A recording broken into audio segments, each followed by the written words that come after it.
We often look at these, towering figures in history and focus just on the big picture, their achievements, their impact. Right, the grand narrative. Exactly.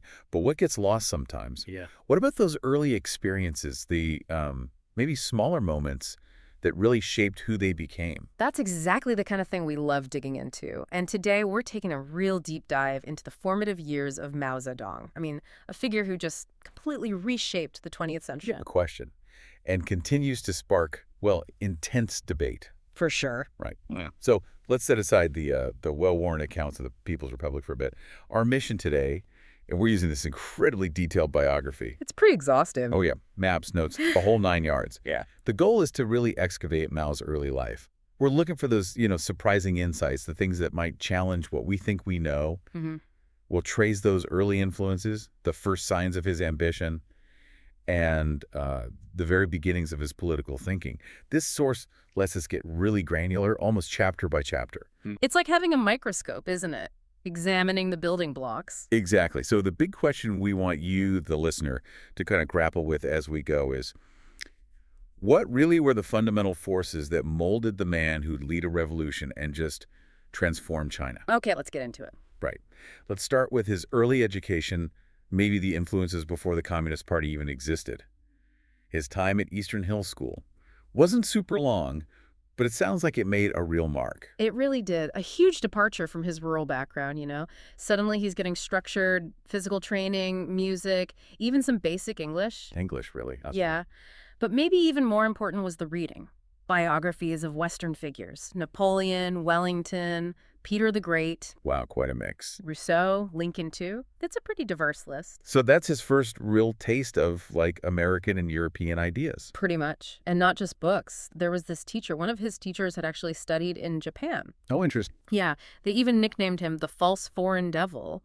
And Mao apparently never forgot this Japanese song the teacher taught them. A song. Yeah, celebrating Japan's victory over Russia back in 1905. It seems like a small thing, but it hints at, an early awareness of international power, maybe even a kind of nationalism starting to form. Okay. Then he moves to Changsha. He's 17. Yeah. And the biography uses this phrase, exceeding excitement at leaving peasant life. Yeah, that phrase really jumps out. Because it seems to contrast, doesn't it, with the later story. The image of him having this deep connection to the peasants from day one. That's a really critical point. Right. Later on, Mao definitely emphasized this childhood concern for the poor peasants back in Shaoshan, but the biography points out there's just lack of contemporary evidence for it. Right. There's even this fascinating story about the party trying to find a figure Mao mentioned, Pong the millstone maker.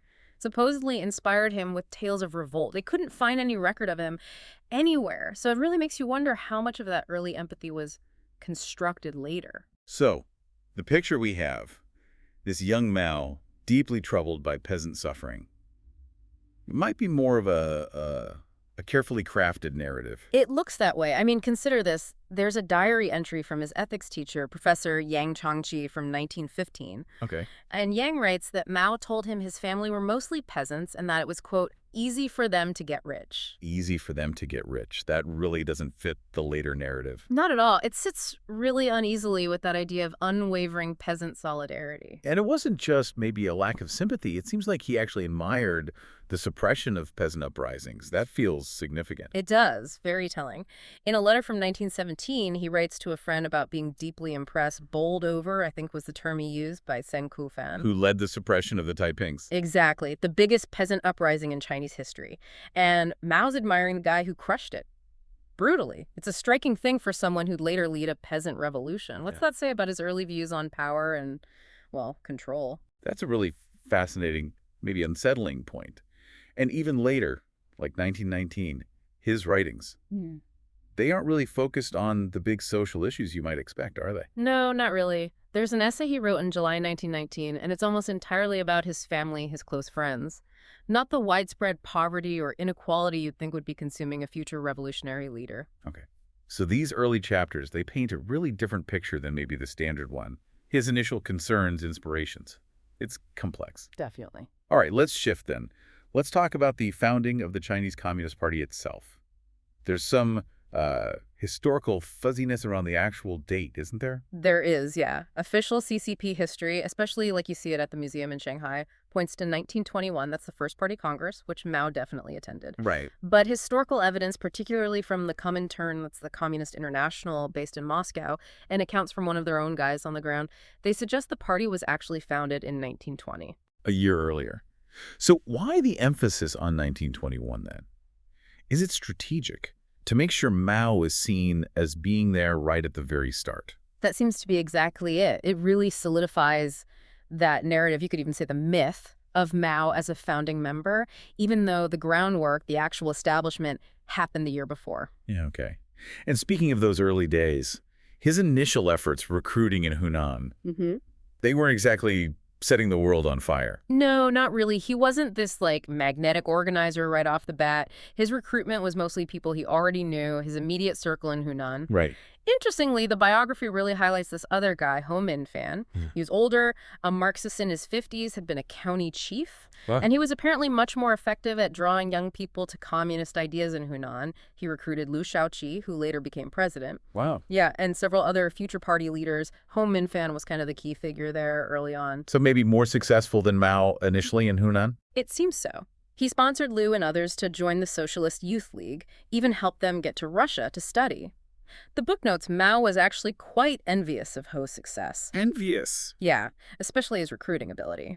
When Liu Shaoqi came back from Moscow in 22, Mao apparently, quote, grilled him about how Ho managed to attract so many followers. And this envy, it sounds like it led to some pretty calculating behavior once Mao got a bit of power himself. It certainly seems that way.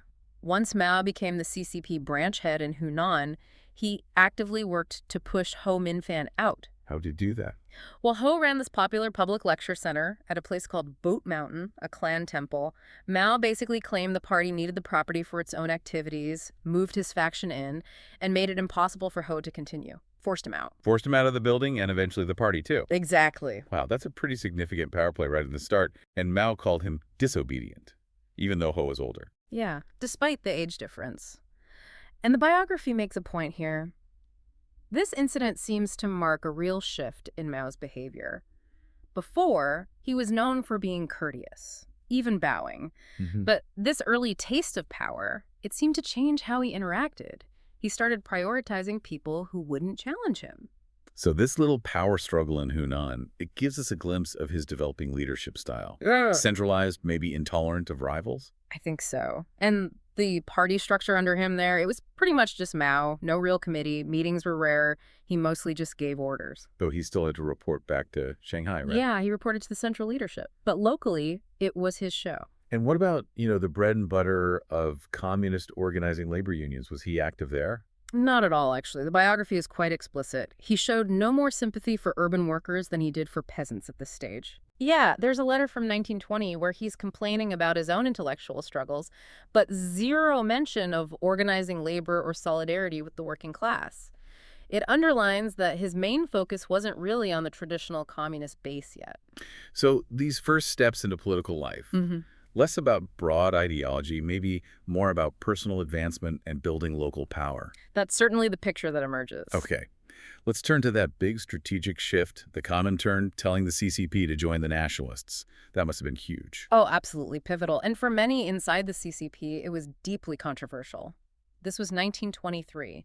Moscow tells the CCP, join the Kuomintang, the KMT. And Moscow needed people on the ground to back this. Exactly. They needed provincial communists to support the policy, and they saw Mao as someone likely to go along with it. But why did Moscow want this alliance in the first place? Communists and nationalists, they seem like odd bedfellows. Well, Moscow's main goal then was to undermine the government in Peking, which was resisting their influence, especially in Outer Mongolia. The CCP was way too small to do that alone. Right. So they found a partner in Sun Yat-sen, the nationalist leader down in Canton.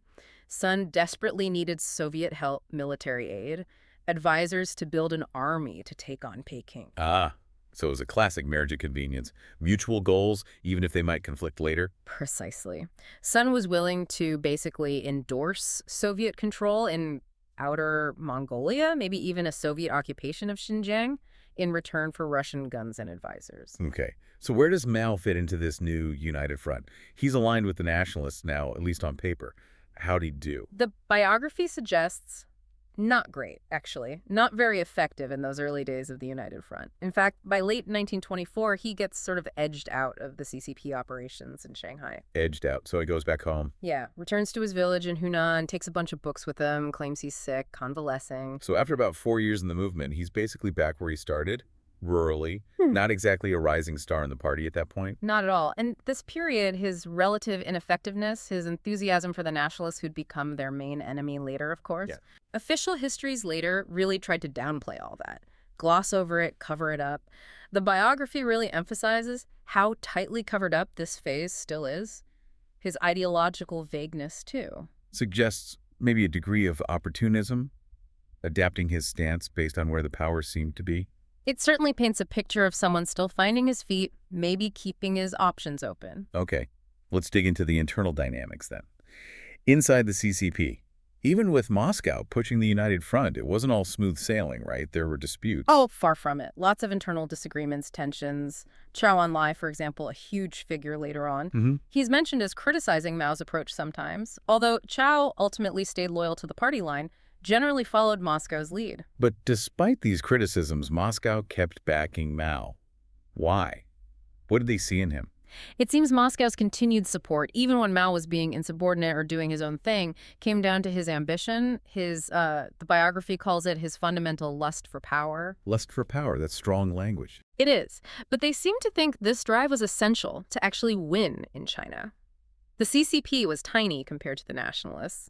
They needed someone absolutely determined to seize power, even if his methods weren't always, ideal from their perspective. So they were betting on his ambition, basically. Yeah. Tolerating his independent streak because they thought he had the will to win. That seems to be the logic. And the biography puts this in the context of Russia's own actions, too, controlling the railway in Manchuria, Stalin using brutal tactics there.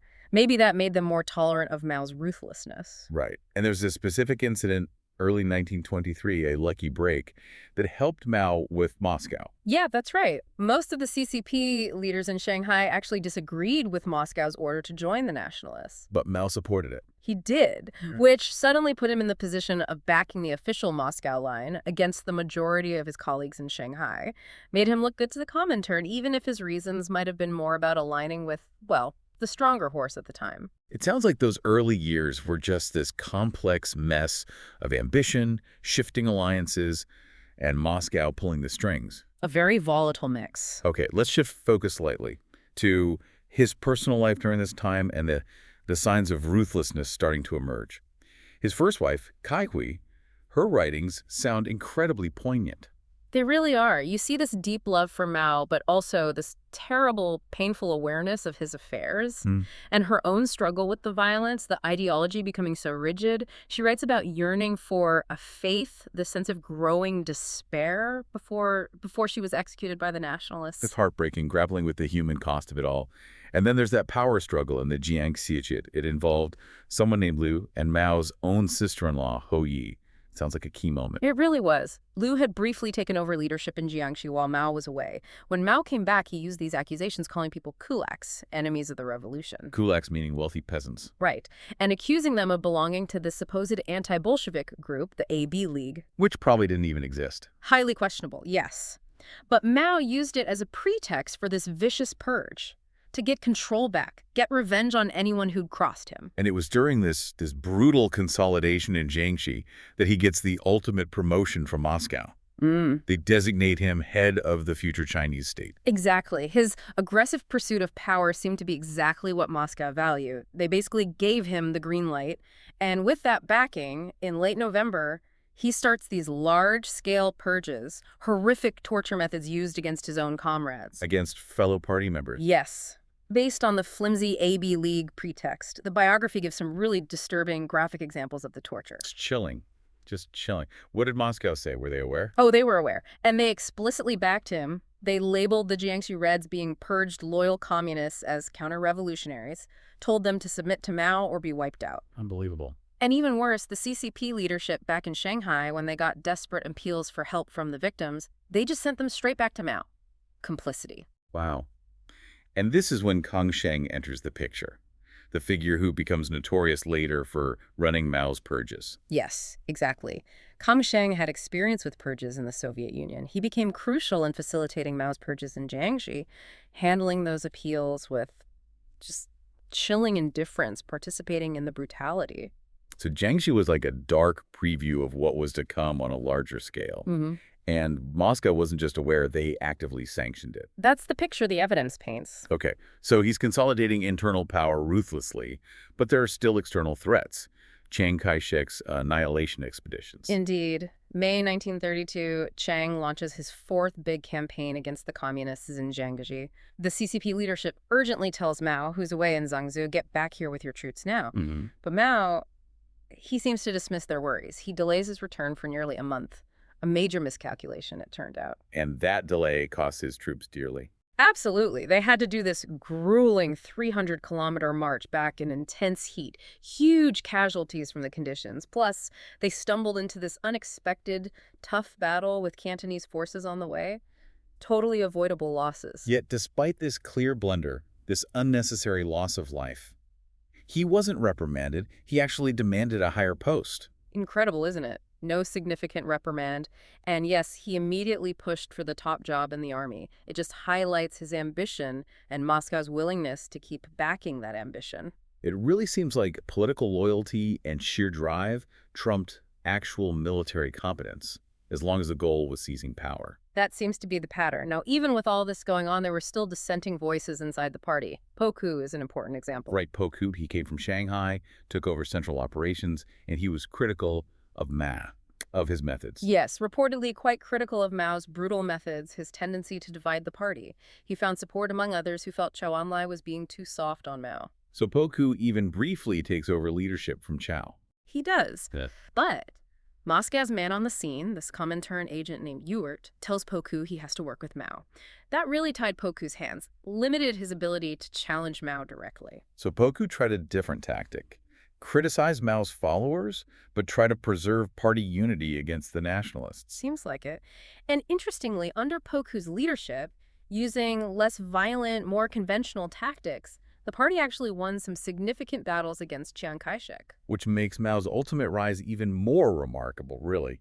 Okay, let's talk about the Long March. It's legendary, often romanticized, but this biography paints a much, much darker picture. Especially regarding Mao's own actions. Oh, the reality was unbelievably brutal. The book goes into grim detail. Constant cold rain, no shelter, people dying from cold, exhaustion, disease, starvation, eating horses, grassroots, leather belts. Just unimaginable. Yeah, personal accounts talk about rampant dysentery, the sheer relief of finally reaching somewhere safer. Entire units, like Lin Biao's corps, were just decimated. And amidst all this suffering, Mao makes some incredibly cold, calculated decisions, particularly about Chiang Kai-shek's army. Yes, Chiang Kai-shek had a much larger force. Mao knew exactly how horrific the swampy regions were, yet he insisted Chiang's army take a similar route. He even gave misleading information about the conditions, the distance. Why? What was the goal? It seems designed to weaken Chiang, his main rival. It directly led to a major split in the Red Army. Mao took a smaller, weaker group north. And he somehow arranged for a smaller group to get through relatively easily, while Chiang's larger army faced heavier opposition from the nationalists. The evidence strongly suggests Mao deliberately leaked info to the nationalists about his own group's reduced size, its weakened state, made them seem like less of a threat. While the bigger threat, Kai-shek's army, drew all the fire. Exactly. Meanwhile, Kai-shek's larger, more capable army was seen as the main danger and hit much harder. And the destination, North Shaanxi, often portrayed as this miraculous safe haven. Was it really unexpected? Not for Mao and the inner circle. They knew about this relatively secure base. The local communist leader, Cao Kang, had established it. Moscow had even told them to expand it well before the march started. So the journey was hellish, but the destination wasn't pure chance. So the Long March, yes, immense hardship, loss, but also a crucial strategic play for Mao. Consolidate power, eliminate rivals, position himself. Absolutely. It served all those purposes. Now, once they get to Shaanxi, the power struggles don't just stop. There's the case of Cao Kang, the local leader Mao initially depended on. Right. Cao Kang had the established power base there. Mao needed him at first. Yeah, needed his legitimacy, his setup. But Mao also saw that Cao's local power could eventually get in the way of his own central control, especially when it came to taking resources, imposing his policies. Even allies who helped him were seen as future obstacles. That seems to be the pattern. And there's a very suspicious death around this time. Cao Kang's close associate, Lu Chitan, a respected local military guy, he dies during an expedition Mao ordered in 1936. The official story is he died heroically in battle. That's the official line. But the biography presents really compelling evidence it was an assassination. How so? He was reportedly shot from a distance, away from the main fighting. The only people with him were his bodyguard and this guy Pei, the unit's political security officer, who had known intelligence ties. It just screams foul play. So, while juggling international relations, trying to get supplies, he's also quietly removing internal threats. The international situation sounds incredibly tangled, too. Mao, the young marshal, Chiang Kai-shek, Stalin, all debating a united front against Japan. Exceptionally complex, yeah. Mao was pushing the young marshal, Zhang Zuoliang, to unite against Chiang and the Japanese, hoping that would win Soviet backing for his own plans. But Stalin had other ideas. Ultimately, Stalin made the pragmatic call. Back Chiang Kai-shek as the leader of China against Japan. It served Soviet interests better, but he still secretly supported the Red Army. So, playing both sides. Official ties with Chiang, but still arming Mao. Seems like it. There's evidence of a big arms shipment planned from the Soviets through Outer Mongolia, late 36. Mao sent a whole wish list. Didn't get everything, but substantial support was flowing. And around this time, other Red Army groups are straggling into North Shaanxi, including Chiang Kuo-tao's weakened forces.